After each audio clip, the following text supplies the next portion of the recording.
Help me in my quest.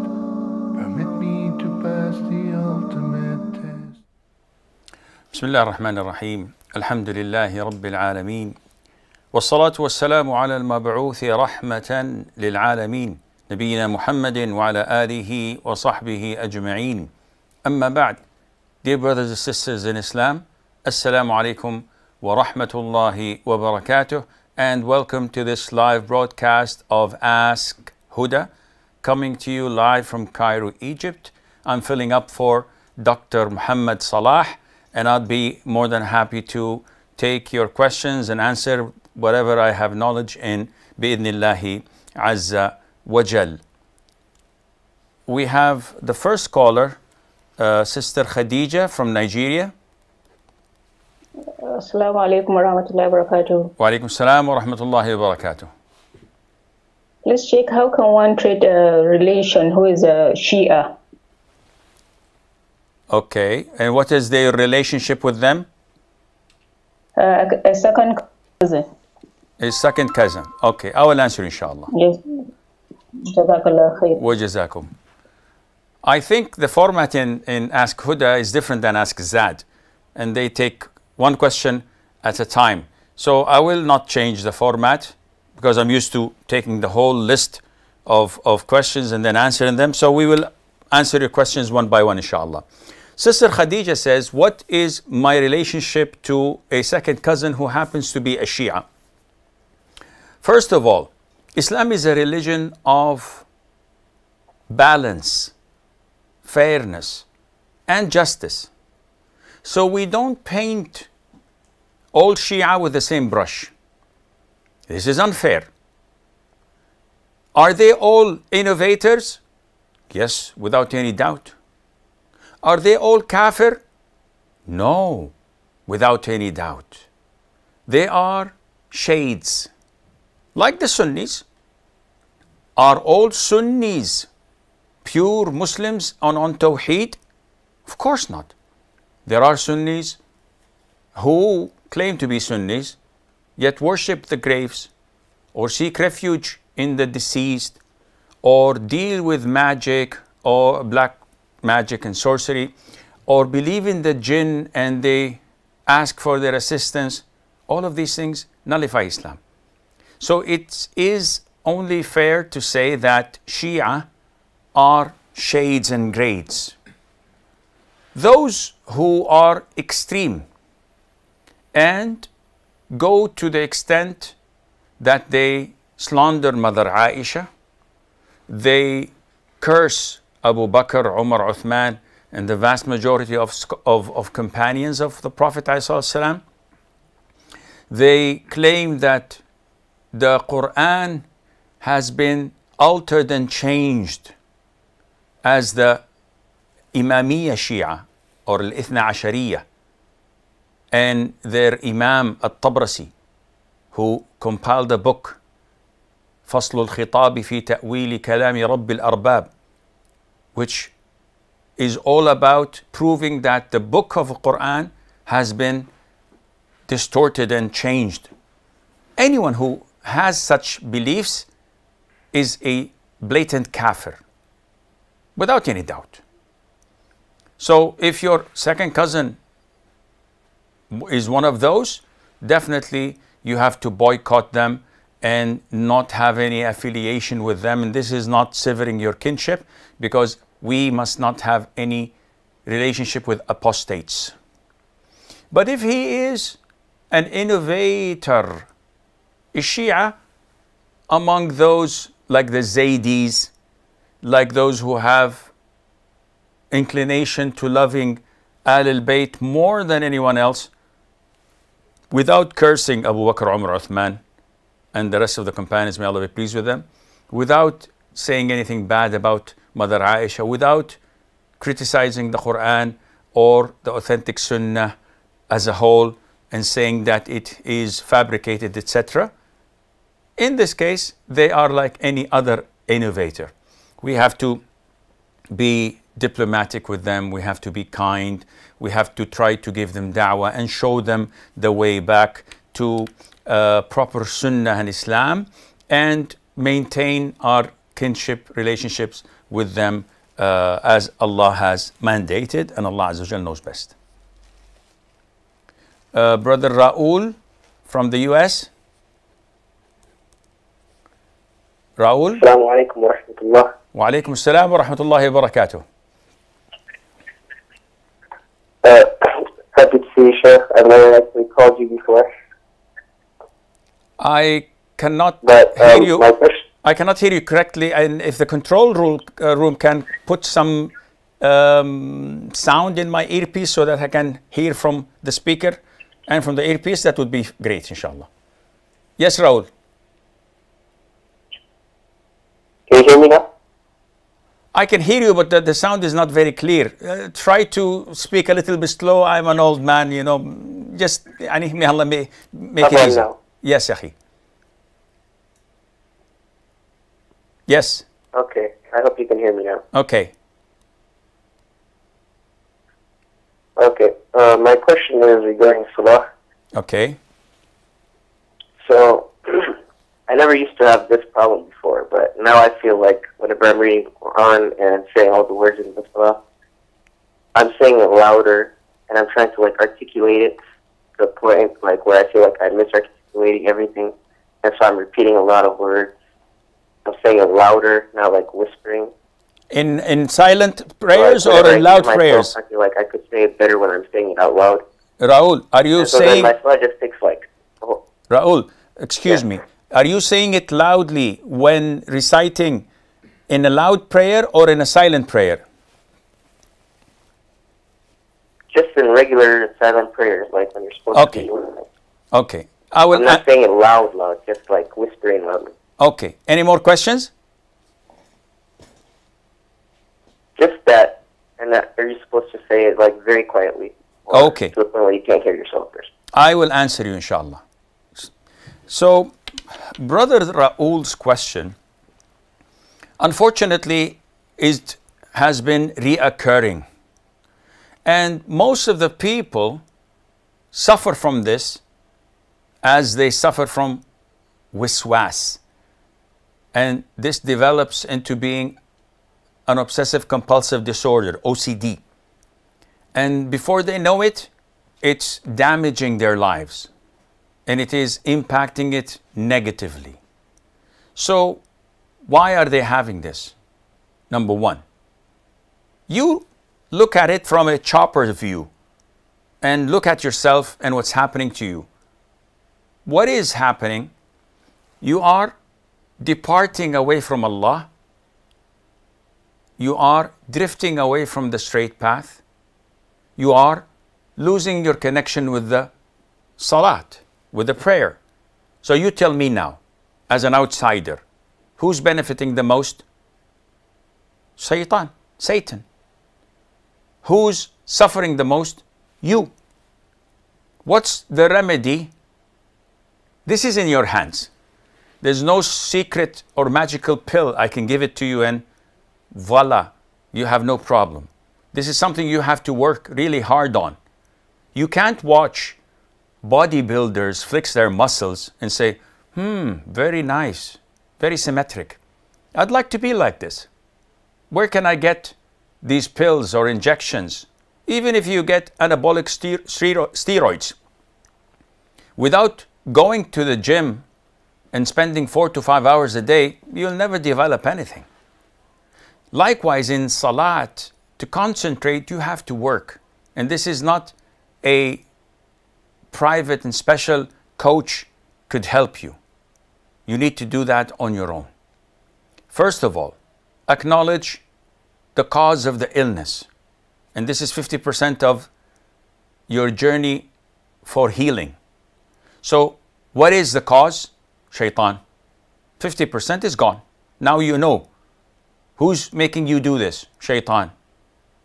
I can't help it, Sheikh. It's above my ability. There's nothing I can do. No, there is a lot you can do. You keep on putting obstacles in front of yourself. So whenever I say, why don't you continue to pursue your higher education? I have so many things to do. I don't have time. I can't concentrate. The family needs me. I need to work. The university is too far. You keep on putting obstacles, you'll never move from your seat. Whenever there's a will, there's a way. Say Bismillah. So now you know it's shaitan. Why is shaitan doing this? I don't know, Sheikh. I want to perfect my prayer. Good. That's a good reason. But tell me, did the Prophet ﷺ and his companions and the tabi'een and the tabi'it tabi'een and the rest of the Muslim ummah living on earth today, 2 billion Muslims, do they suffer as you do? No. Are you more righteous and pious than them? Definitely not. So then what's the catch? The catch is that shaitan is dragging your feet to his traps and you're listening. What to do, Sheikh? Number one, ignore it. When you recite silently, and this is a lot of the people with OCD suffer from, they say I have to utter it loudly so that I can differentiate between the letters. I feel when I recite the Fatiha that I've mispronounced it. Are you crazy? If I recite the whole Quran silently in front of you, you will not be able to distinguish whether I recited an ra or a dad or a ta or a ghain or a ha. All of these letters cannot be recognized until there is airflow passing over your vocal cords, touching certain areas in the tongue and the mouth where the sound can be articulated. Otherwise, they're all the same. I'm going to recite the Fatiha silently. And there is a ra, there is a dad, there is sin, there is sad, there is qaf. So don't adjust the volume on your TV screens because it's a silent. So you try and watch. Am I pronouncing it correctly or not?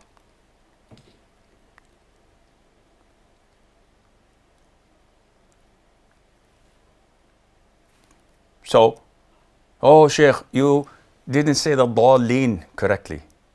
How did you know? I didn't know. I was just bluffing. You can't. So don't let shaitan say to you when you say Allahu Akbar, say, maybe I did not say the kaf correctly. Maybe I should not say the ba or the ra. So let me Allahu Akbar. And you see this in prayer with some people, wacko people, say Allahu Akbar. Allahu Akbar. What are you doing? He repeats it like 50 times. And he thinks that, oh, I'm doing well because now it's perfect. It's right. No. You are digging yourself deep down in the ground in a rabbit hole. And it will never end. You never know how to get out of it. So my advice to you, Raul, never, I repeat, ever repeat a word or an ayah or a statement in the Quran, in the Salat again. Block all means of shaitan, inshallah, you'll be good. Muhammad from the Philippines. Assalamu alaikum, Sheikh. Alaikum salam wa Yes, how are you, Muhammad? Hi, Sheikh. I'm doing well, alhamdulillah. So, Sheikh, I have two questions, Sheikh. Yes. So, my first question, Sheikh, is, Sheikh, what should I do if, for example, I unintentionally missed a pillar in Salah? Should I add another extra rak'ah and do sujood as-sahw before salam? So, and my second question, Sheikh, is it permissible, Sheikh, to buy and put stickers that says, for example, the Shahada or a sticker that says MashaAllah on the car? I see cars have like this, so is this permissible, Sheikh? Okay, I will answer you, inshallah. So, Uzak. Muhammad from the Philippines says, if I missed a rak'ah in Salat unintentionally and then figured it out, what should I do? Akhi, one of two situations.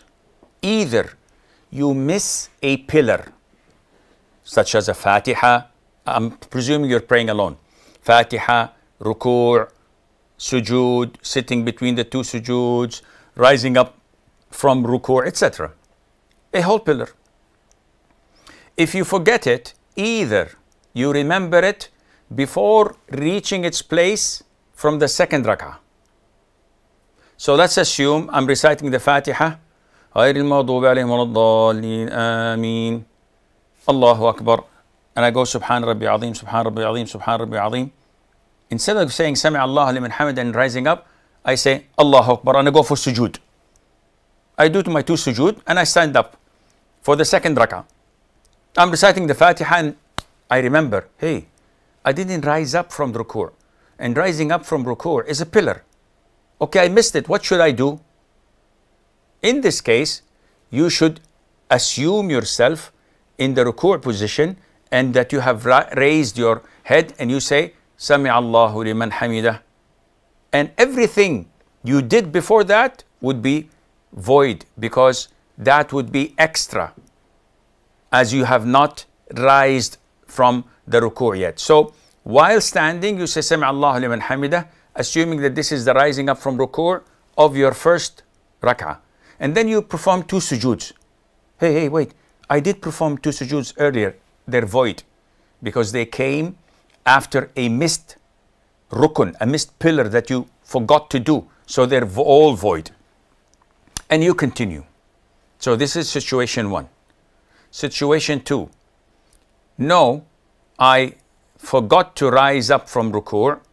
I continued to my second rak'ah. And while I was in ruku', I raised up from ruku' and said, Sami Allahu liman hamidah. And I continued my second rak'ah, my third rak'ah. In the fourth rak'ah, I remembered, oops, I forgot to rise up from my first rak'ah. Then what to do? Your first rak'ah is void. Your second rak'ah becomes your first. Your third rak'ah becomes your second. Your fourth rak'ah, which you are standing in at the moment, becomes your third. So you continue, and by this, technically you would have prayed 5 rak'ah, and you offer sujood al-sahu after the salam, and you repeat the salam. So technically, some folks watching would say that you've prayed 5 rak'ahs. Actually, the first one was void, and you prayed 4 rak'ah, and this is the correct way of doing it. So it's 2 scenarios. I hope this answers the question. His second question is, what's the ruling on hanging a sticker? So sometimes we see in cars stickers saying, Ashhadu an la ilaha illallah, or Ashhadu anna Muhammadan Rasulullah, or La ilaha illallah, or Alhamdulillah, or Praise be Allah. What's the ruling on such stickers? I would say that this is permissible, especially if it were to be with the intention of giving da'wah and calling people to Islam. However, they should be in a proper place, not in a low place, not in a place where they can be dirt on them or filth coming onto them. So putting them on top of your back rear window might be okay, because this is always kept clean and away from dirt, and Allah Azza wa Jal knows best. Sister Shaheen from the UK. Sister Shaheen. Assalamu alaikum. Salamullah. Yeah, assalamu alaikum, Sheikh. Salamullah barakatuh. Assalamu alaikum. Sheikh, I have 2 questions, if you allow me, so I can ask both, or you think I should just go? No. Huda is okay with more than 1 question. Only Zad is restricting it. Okay, that's fine. My first question is, Sheikh, we had lots of pressure from family to buy a house in UK, you know, and obviously without mortgage buying a house is very, very difficult here.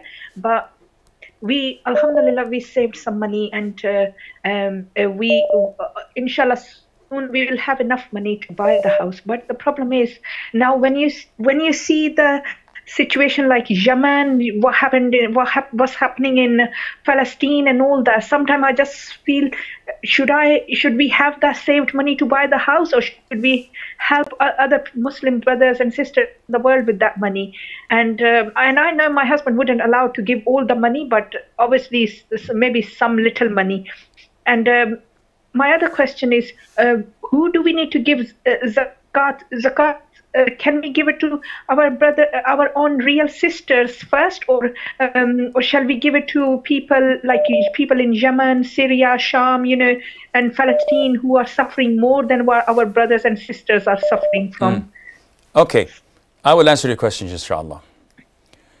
Shaheen's questions from the UK are very, very legit.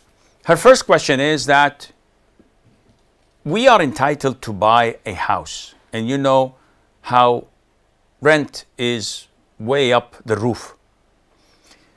Family is pressuring us. In the UK, all migrants, all settlers, first priority is to purchase a real estate, a property, so that it would be there for them and for their children, and that's a good investment. That's a realistic thing. It's one of the basic needs in life. However, when we come and look at the plight of Muslims worldwide, whether in Yemen, in Syria, in Libya, in Africa, in Burma, the refugees or the Rohingya or the Chinese Uyghurs and the oppressed worldwide, we come to evaluate, would it be fair us owning such a property while our brothers and sisters are suffering? Well, if we look into your cupboards, would it be fair to say that you only need one dress or two at most, and the rest of the 15 or 20 pieces of clothes also should be given away? And if you look at your cars, or even one car, alhamdulillah, there's the tube in the UK, there's the public transports, there are many ways of commuting that would save a lot of money, and instead of eating 3 meals, 1 meal a day would do. And why so extravagant? Few pieces of dates and a glass of milk would give you energy for the rest of the week. With this logic, we will not be able to survive. And not only by logic we understand things. We go back to the way of the Prophet ﷺ. And you tell me, did the Prophet ﷺ forbid his companions from acquisitions, from buying things, from owning things? No. When Uthman came to him to buy the well of Ruma, and he poured the money, gold, in his lap, or when he wanted financing for the army going to Tabuk, Jaysh al-Usra, and he did the same. Did the Prophet ﷺ reprimand him and said, fear Allah, why do you have so much money when all the Muslims are starving or this or that? Did the Prophet ﷺ prohibit his companions from celebrating Eid at the time where the Muslims were oppressed in Mecca and were not allowed to come and migrate to Medina? No. When the Muslims died in the Battle of Mu'tah, when they were fighting the Byzantines on the 8th year of Hijrah, when the people of Bi'r Ma'una were martyred, did the Prophet prevent them from celebrating or from wearing adornment or putting perfume? You have to balance things. Our hearts bleed to our Muslim brothers, and we do whatever we can, giving them zakat, giving them moral support, spreading the word about their suffering and about their cause. But that does not mean we should restrict ourselves from living normally. And buying a property is from the basic needs of any Muslim family, and there's nothing wrong in doing that. So don't let shaitan mess up with your head. Now, her second question, and as a correction, it's not a policy of Zat TV not to allow more than one question. It's my policy, because it's my program on Zat TV, that I only take one question, to leave the space for the other viewers to ask as many as they can. This is why we take usually 21 questions on average. In Huda, they have no such rules or ceilings. So that's why I'm taking it question by question. I'm taking my time answering the questions. And I hope that they're used to this way of process and they're not frustrated by it, bi'idhnillah azza wa jal. So her second question is, to whom should we give zakat? There are 8 categories mentioned in verse 60 in Surah At-Tawbah chapter 9, where Allah azza wa jal tells us to whom zakat should be given. And the first 2 are al-fuqara wal-masakin, lil-fuqara'i wal-masakin. إنما الصدقات للفقراء والمساكين, the poor and the needy. So these classifications, poor, a person who cannot find enough. So if he has lunch, he doesn't have dinner. And if he has dinner, he doesn't have breakfast. Really poor. Rock bottom poor. Someone who's a little bit better, who has 3 meals, who has a roof on his head, who maybe has a car and a job, but it does not suffice till the end of the month. Despite his good salary, due to his large family not being extravagant or wasteful in expenditures, rather, when it's in the middle of the month, the salary is gone. And he starts asking people for loans. This is a miskin, needy. Or someone whose salary is good, but his father has cancer.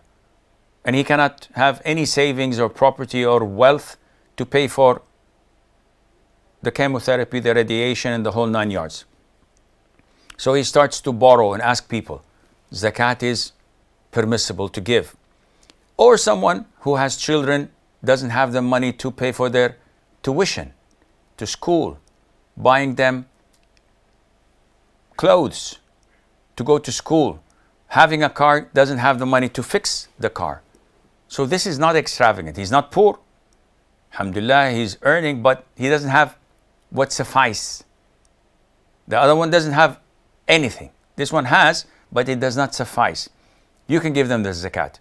So what about my sister, my siblings? If you're not inheriting them and they're not inheriting you if one of you dies, and they are fulfilling the criteria and they fit the conditions and the labeling of poor or needy, definitely you get double the reward. The reward of charity, of zakat, and the reward of connecting to your kinship, and Allah Azza wa Jal knows best. Muhammad from South Korea. Wa alaikum warahmatullahi Walaikum salam wa rahmatullahi wa barakatuh. Good. I have a question I need to raise. Okay. One of my aunts, when he was on a sick bed, he could not able to pray by herself, and then he could not talk, and then I was having some kind of difficulty to pray on her, and then one of my uncles told me when Zuhur, then I have to pray on her, that I couldn't do it. Then later, when the Zuhur was going on, so I don't know what to do, and then I don't know any Sharia or any way to pray on her, and then she was looking at me. Suddenly, I feel tired, and then I wake up and I went out of the room. But I did not tell anybody about this one. Later, I feel that like if I have a sin during that Zuhur time that I couldn't be able to pray on her. Let me ask you, Muhammad. Yes. I did not understand your question. Is she alive? She was on her deathbed. She was on her deathbed. Yes. But not dead yet. Not dead. Yeah. Yeah. And they wanted you to pray Dhuhr on her behalf. Yes. Okay, and you did that. I couldn't do it. Okay, so what is your concern now? Like if I will, like I couldn't pray on her behalf. So if I will get sin on that, or I will not get sin. Okay, any more questions? That's it. Yeah. That's Okay, it. I will answer you inshallah. So Muhammad's question is very straightforward. His aunt was on her dying bed. She could not pray. Probably she wasn't conscious. So one of his uncles said to him, you pray Dhuhr on her behalf. And he did not know what to do. And he prayed 4 rak'ah, Dhuhr, hoping that this would be on her behalf. And now he's hesitant, he's confused. There is no shirk, there is no kufr, there is no sin in what you had done, because you did it out of ignorance. You did not know the ruling. So you were confused and you thought that, let me do it and then I will ask. So there is nothing wrong in what you had done, except that this is an innovation. Salat on behalf of others, whether alive or dead, is not accepted. Salat can only be performed on the individual's himself behalf. You cannot do it on someone's behalf. If you had done it, it's not accepted. It's counted as voluntary for you, not for the living or for the dead. So there is nothing, inshallah, for you to be afraid of. Ask Allah for forgiveness. Ask for your aunt for forgiveness. And Allah is the most forgiving, most merciful. Isa from? Okay. I think we've lost Isa from the Netherlands. Therefore, we will punish him for that and give you a break. Stay tuned and inshallah, we'll be right back.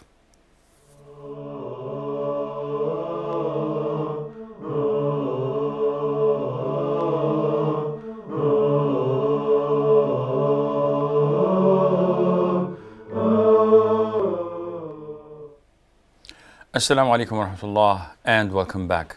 I think we have Farouk from Sweden.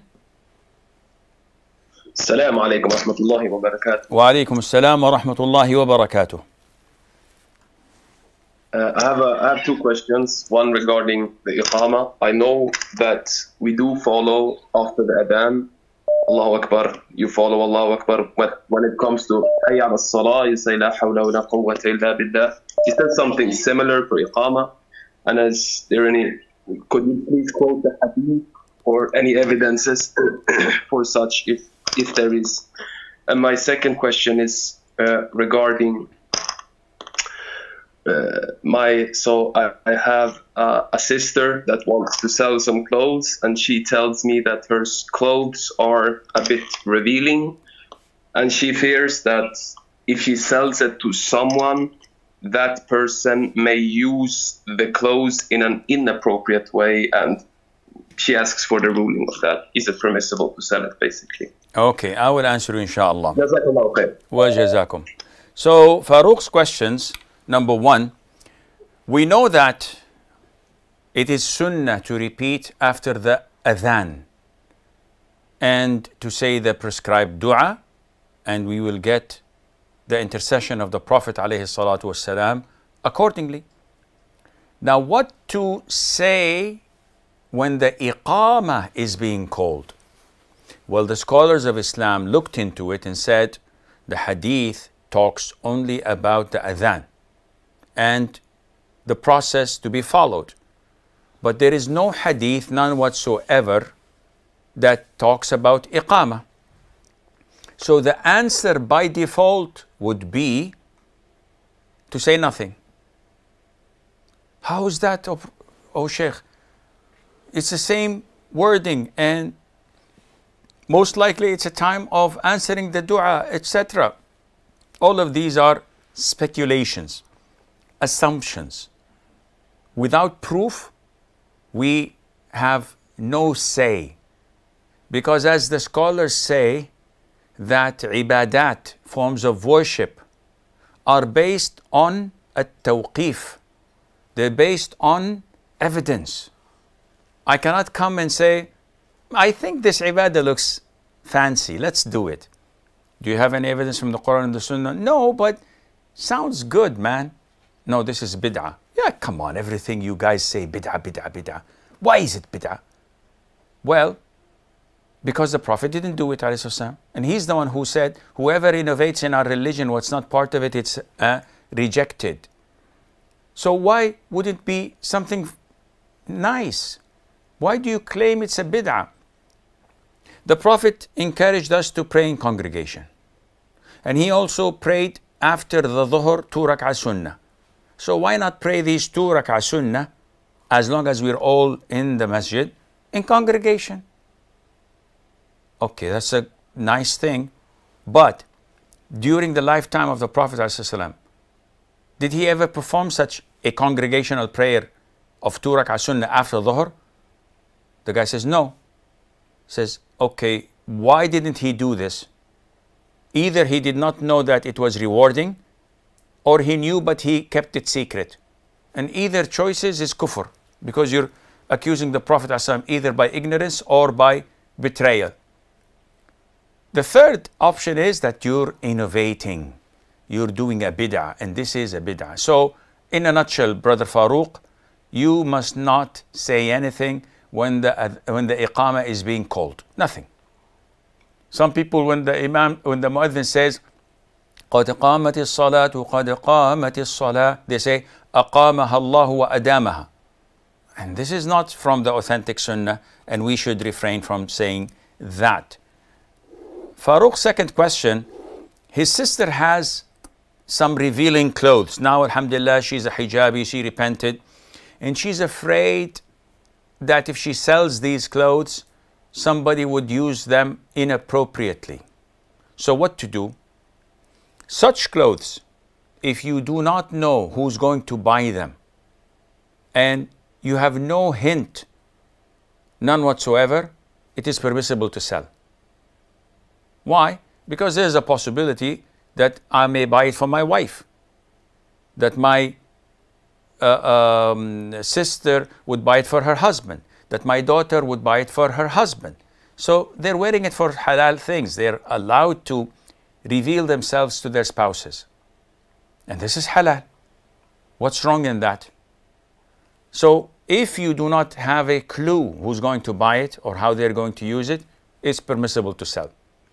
If you know for certain that whoever is going to buy it is going to use it for haram, it is totally haram for you to sell it. There's a way that you may be inclined to know. So if someone comes to you in a shop where I sell lingeries, for example, or not lingeries, revealing clothes, and someone who's non-hijabi, non-niqabi, wearing revealing clothes, wants to buy a miniskirt, selling it is haram. Sheikh, maybe she's going to buy it for her sister who's going to wear it for her husband. I'm more inclined to believe that she's going to wear it herself. And she doesn't care about halal and haram.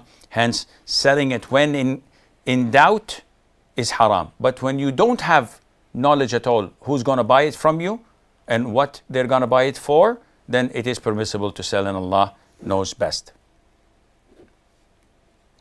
Maya from Sweden. Sister Maya.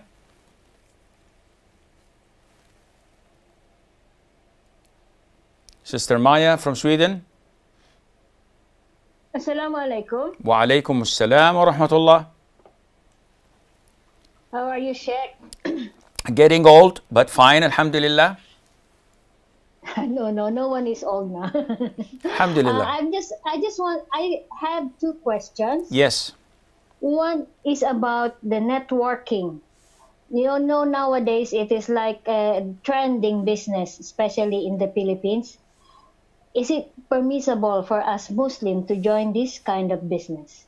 To to join the networking Yes. business. Question number 2. And then the second question is it also permissible to say salam when you are in the washroom, or someone say it to me, but I'm not replying at all because it is a washroom.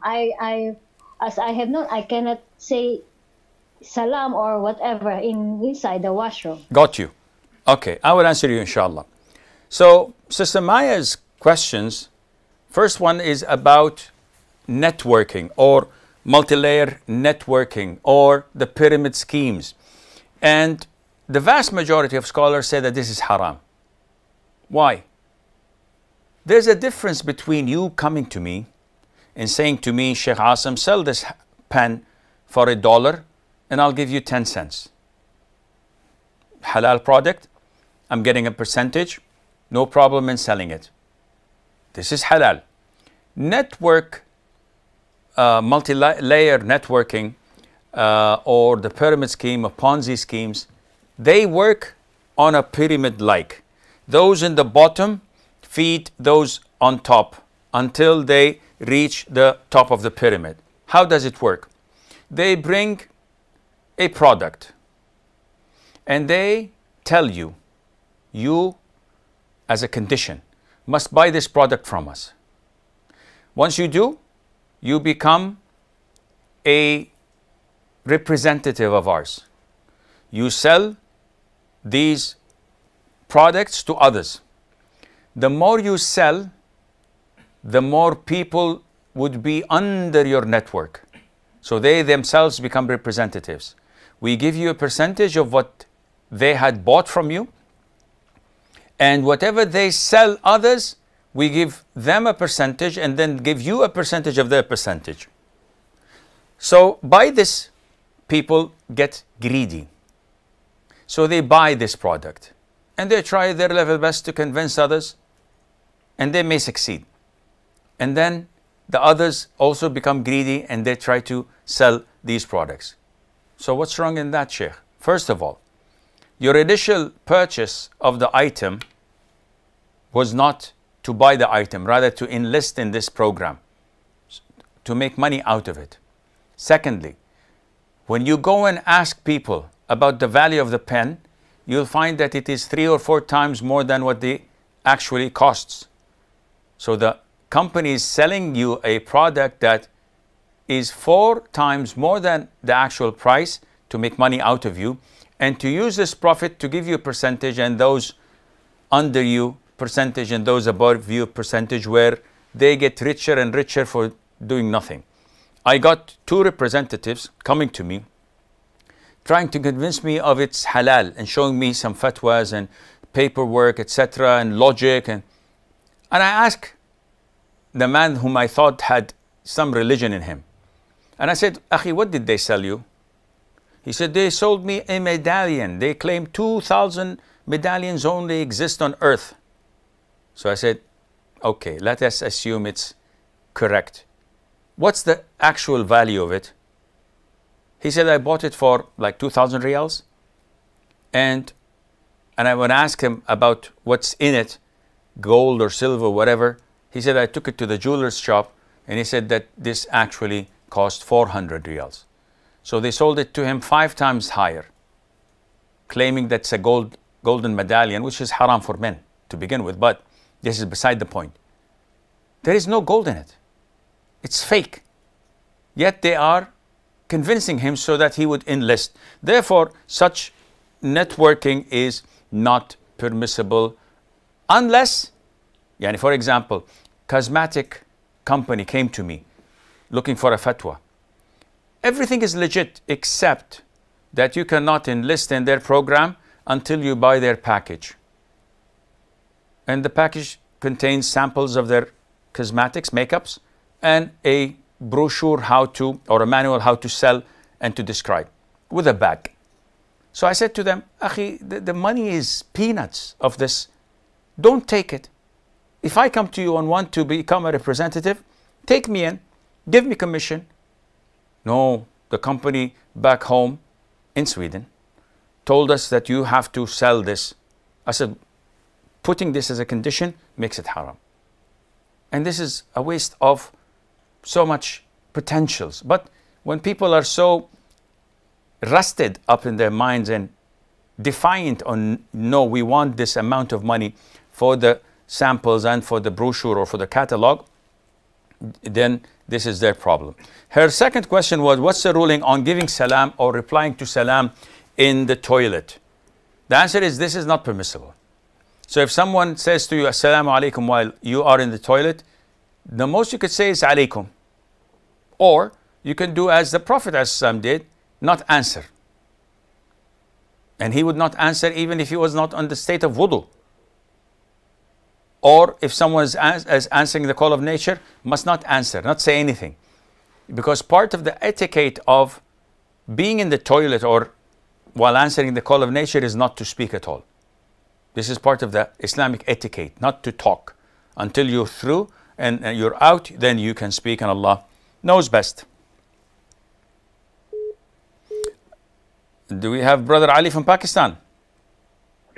Assalamu alaikum, Sheikh Hakeem. How are you, sir? Wa alaikum salam wa rahmatullah. I'm fine. How are you, Akhi? I'm doing well. And first of all, I would agree with the lady before. You don't look like you're getting old anytime soon. MashaAllah, you stayed the same over the years. So keep it up. Please talk to my wife. Anyhow, this is beside the point. What can I do for you, Ali? Okay, two questions, Sheikh. One request for advice and the other one question. The first advice one is, I'm beginning to learn Arabic. Some people have advised that I should just start with the basics and focus on Quran because that's why I want to learn it for. And I should just focus on reading and understanding and forget about speaking and learning to write at the moment. So I equip myself enough to understand what the Imam is saying. Is this a good approach? Okay, second. And the second question is about the garment below the ankle. Some people say, talk about one hadith, and some people say, well, the second hadith does mention arrogance. So if you're not doing it out of arrogance, then you can wear it. So what's your view on that? Okay, I will answer inshallah. So Ali from Pakistan has two questions. The first one is about learning Arabic. And to me, as a native, it's difficult for me to tell you what's the best way because I speak Arabic since birth. So I didn't go through the process of learning Arabic like non-Arabs did.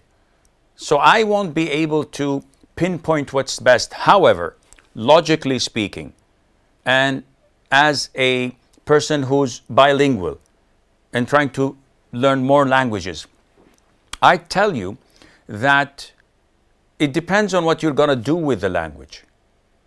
If I were to learn Spanish, trying to write, speak, read, and listen is a comprehensive process. But in my age and lack of time might be difficult. So I would rather just listen, understand, and that's enough. To be able to understand that Feliz is happy, that's more than good for me. How to spell it? Don't ask me. When to use Esther and the other verb to be, it's a little bit difficult, but I have a vague idea of it. If I had the time, I would say no. If you want to do real proper learning of English, of Arabic, and become a student of knowledge, you have to do more than that. As for now, you know your conditions and you know the time span you have. If you don't have a lot of time, then yes, reading the Quran, listening and understanding it does the job. But if you have time and if you're young and you have the ability and the enthusiasm, I say no, you have to take the whole thing from the beginning, from scratch. And one of the best ways of doing this is reading newspapers, daily newspapers. So you know exactly what had happened in France and the spread of the Omicron virus and the 100 or 200,000 cases a day. And when you read it in Arabic, you may know 2 or 3 words and miss 1 or 2. But because you know what it is about, you'll figure out the other 2 words that you did not understand. And bit by bit, you'll find that, whoa, now I'm learning. I know what this word means through intuition. an experience, not because I've read it in the dictionary. And also listening to news radio in Arabic, news programs. So also this adds value. إذاعة القرآن الكريم, which is global, coming from Saudi Arabia, with ahadith, with programs, beneficial, adds to your vocabulary, adds to your knowledge. So you have to do this depending on your situation. Now his second question is very common one. The issue of wearing the garments below the ankles. There are a number of hadiths. Those who say that it is permissible without arrogance refer to a hadith, neglecting the general hadiths. And the scholars' methodology of dealing with these hadiths is not by picking and choosing, rather by implying and implementing and combining all these hadiths to understand them. You cannot come to one verse of the Quran that talks about whoever is surrounded by his sin, then he will abide in hell forever and eternity, and overlook the other ayat and verses. Because this is what the Khawarij do. And hopefully you're not from them. So how to look at it? Scholars had explained that. They said that there are two categories, two types of sins. One, a sin that involves arrogance.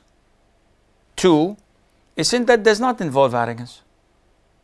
So the one that involves arrogance includes a number of torments and punishments. And the one that does not have arrogance has only one punishment. So if I drag my clothes below my ankle without arrogance, I'm just neglectful. The Prophet said, ﷺ, that the punishment of the area covered from your ankle to the ground is in hellfire.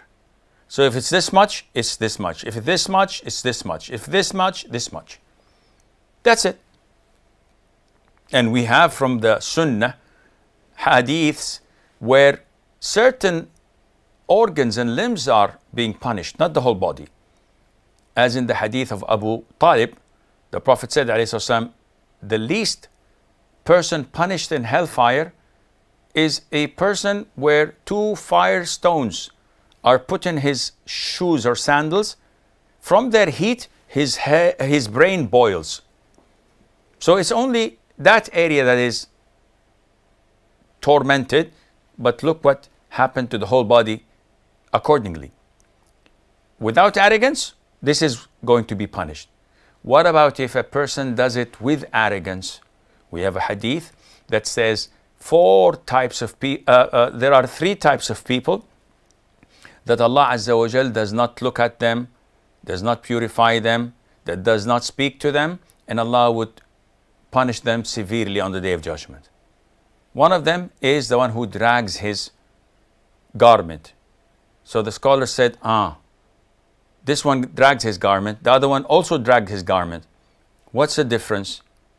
The other hadiths that stated that while a man was dragging his garment, walking in arrogance, Allah made the earth have a downfall or to be opened and swallow it, and he's falling throughout the whole earth to the 7th earth. This one includes arrogance. And in another hadith, Allah does not look at a man who drags his clothes out of arrogance. This one is with arrogance as well. So you see that there are classifications. And the hadith of Abu Bakr, which a lot of the people say, when the Prophet said this about dragging the garments below the ankles, Abu Bakr said, "O Prophet of Allah, I'm a skinny man. And my garment, I tie it as much as possible to my waist, but because I'm skinny, it keeps on falling. So it may fall under or below the ankles." So the Prophet gave him a declaration, alayhi salatu wasalam. He said, "You are not one of them. Don't worry." So people say, "Okay, I too do this not out of arrogance. Says, no, no, no, no, no. You don't, or you cannot afford such a permission from the Prophet ﷺ. If you have one, I would say, be my guest, but you don't. Therefore, this is an exception for Abu Bakr, because the Prophet knows what is in his heart through Allah's informing him Azza wa Jal. And I hope this answers your question. Brother Saud from Australia. Assalamu alaikum, Sheikh. Salamullah. Sheikh, I can't explain you how big pleasure it's mine to speak to you. This is my first time speaking to you. Barakallah feek. I can't explain my happiness. Yes, what can I do for you, Hakeem? Good. Yeah, Sheikh. Just 3 questions quickly I'll ask quickly. It's very important for me, Sheikh. I'm very much confused. First one is, Sheikh, regarding the salah which I missed due to sleep. So, Sheikh, I have heard that Imam Shafi'i saying that because the Prophet did not pray immediately in the valley and he left the valley, then he prayed. So I heard that the opinion is that you can pray later. Pray what? So whenever I'm waking up the sun. Sorry, Sheikh? Pray what? Pray that Fajr we can miss sleep later. I don't understand your question. Okay, I'll just frame it in simple way. I heard that Imam Shafi'i's opinion regarding the salah, which one misses during sleep. Because you said that if one misses sleep, I have to pray immediately when I wake up, right? Yes. So I heard that the Shafi'i opinion is that you can pray later whenever you wake up, or after Zuhr you can pray. Because the Prophet did not pray immediately in the valley when they slept. So they prayed a bit later when they left the valley. Okay, I understand your question. I understand the question. Secondly, and I think we will only take your second question because we have to leave the air, unfortunately. Okay, Sheikh. I'll just take a second one is regarding Sheikh. Can you speak a bit about the Quranic miracle, the linguistic miracle? Because I don't know much of Arabic and I want to understand how it is a linguistic miracle. Because I just want to understand how can I explain this to my non-Muslim friends about this miracle. What kind of miracles are you talking about? Sorry, Sheikh? What kind of miracles are you talking about? The Quranic linguistic miracle. The Quranic linguistic miracle, Sheikh. Okay, I will answer inshallah. So, Brother Saud from Australia, first question, he says that he heard the Shafi'i say, may Allah have mercy on his soul, a great Imam of the Muslims, that it is permissible to pray a missed prayer due to sleeping whenever you want. So if you missed Fajr prayer, you can pray it after Dhuhr, after Asr. And he says that the reason was that there is a hadith of a valley. What is the hadith of a valley? There is a hadith where the Prophet was on an expedition, alayhi salatu wasalam, and he set his camp at night, and he said to the companions, who will guard us and wake us for Fajr? So Bilal said, I will do. And Bilal stayed all night long, and at the end of the night he felt a little bit drowsy, so he put his back to the camel, just resting his back, and all of a sudden he fell asleep, and the Prophet woke up when the sun was almost in the middle of the day. And he woke up and he said, Bilal, what is this? He said, Wallahi, O Prophet of Allah, the one who made you sleep made me sleep. I had nothing to do with it. So the Prophet told them to pick up their camp, and they moved away, and then they prayed Fajr. So the confusion with Brother Saud is that Shafi'i claims, I don't know, Imam Shafi'i said this or not, that this hadith is an evidence that you can delay making up for the Fajr. And there is no evidence in that, because the Prophet justified this in the end of the hadith. So I beg to differ that Imam Shafi'i used this hadith, because in the hadith, the Prophet stated that in this camp, shaitan overwhelmed you all. So in order to make up your prayer, we have to shift to another place where shaitan has no power or authority in. That's the only reason.